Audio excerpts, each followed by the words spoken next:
folks? T-Biz in the house. It's been a while since we've looked at any of the Longbox Heroes collection figures that I have from Fresh Monkey Fiction and Toy Otter. Freaking awesome stuff, man. Freaking really awesome. This is new for 2023, so it's kind of old now, but Airboy, man, we're going to check him out. I dipped into a little bit of his comics in the, go to Read Comics Online, and you can find some Airboy, like the later, I guess, Chuck Dixon era Airboy stuff, I believe. And it's pretty good stuff, man. Art's amazing. It's like really, really good. And yeah, you won't be disappointed. And if you just dip into it, but we'll go ahead and read. I know there's a bio on the back, but we'll go ahead and read from Wikipedia. Airboy is a fictional Golden Age aviator hero of an American comic book series initially published by Hillman periodicals during the World War II era before ending his initial run in 1953. The hero was the costumed identity of crack pilot Davy Nelson II, and created by writers Charles Byrow and Dick Wood with artist Al Camey. The character disappeared from publications until a 1980s revival under Chuck Dixon that lasted several years, focusing on the original Airboy's son, Davy Nelson III, and reviving much of the Hillman library of supporting characters before ending in 1989. So there you go. I think that's some of the stuff that I was looking at on Read Comics On. Go to Read Comics Online. It's pretty cool, man. I don't know. Well, it's a little, I don't know. It's a cool site, but yeah, just go there, man. Anyways, yeah.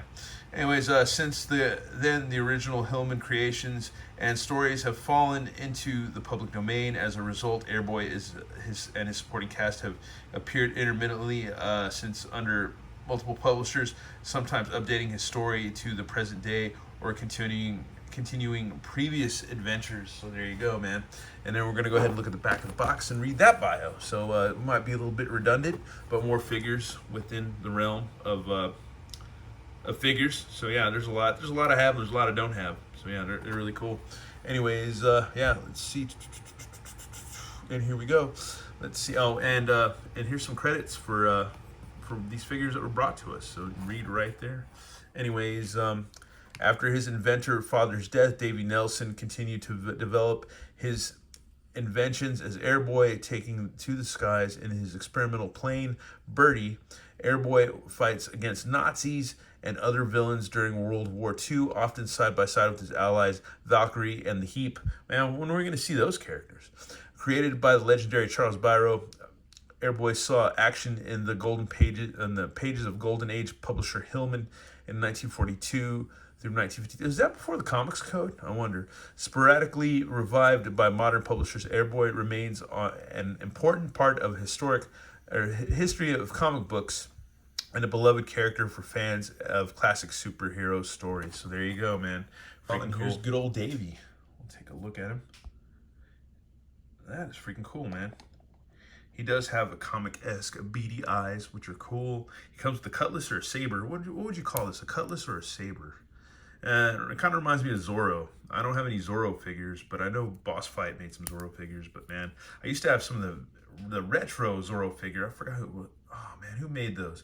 If you know, well, I know it was the same company that made the Lone Ranger figures, which I have a couple of still. But man, I used to. Well, all right, we don't need to go back into that. That's old school stuff. But either way, man, was it Gilbert that put out the Lone Ranger and the Zorro figures? But anyways, I don't know. Anyways, a cutlass or a saber is very Zorro-esque. And there you go.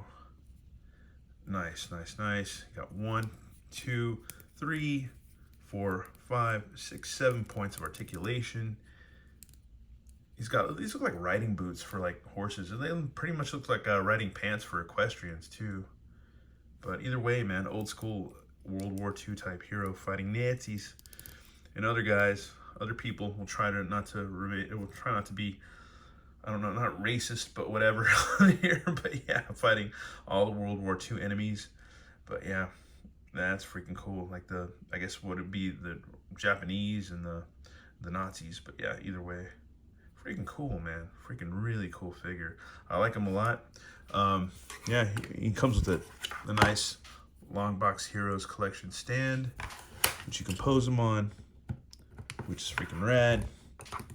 If we can pose, yeah, there you go. So I like these, man, because they're a little bit more posable than the average. I don't know, they're kind of like superpowers, I would say.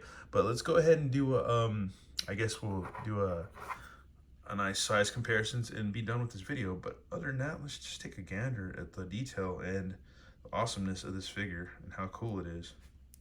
And you can turn his head, so there's one more point of articulation. Freaking cool. But yeah, the comics that I checked out that were later released in Comics Online that I found on there were really good. I was just like, man, this is a badass comic. Anyways, yeah, let's go ahead and do search size comparisons. Here he is next to Red Tornado from 1984 Kenner Superpowers. And even in the also in the mid 80s, Secret Wars Iron Man. And up to date to the modern times is a Cartoon Collection Prince Adam, one of my favorite figures. And also modern times we have within the 6 to 7 inch realm. I think she's going to be about what? A little bit above 6 inches, 6 1/4 maybe, roughly about 6 1/4 I would say. Maybe 6 1/4. I don't have her. She's kind of kinked with her hips or whatever the way I have her posed. But yeah, it's Sheila from Dungeons and Dragons, and her cloak of translucence or cloak of disappearance or whatever. Anyways, yeah, that's a look at Airboy. Once again, thanks for watching, y'all. And I don't know if you can still get these on BBTS, but you can try to hit them up and go on there, go and look on eBay and see what's up. But they're great figures, and they go well with the retro figures, as you can see. And but a lot bigger than the like, I guess with the, is it the late 90s? Yeah, G.I. Joes. So there you go. Anyways, once again, thanks for watching on. Have a good one. All right, later.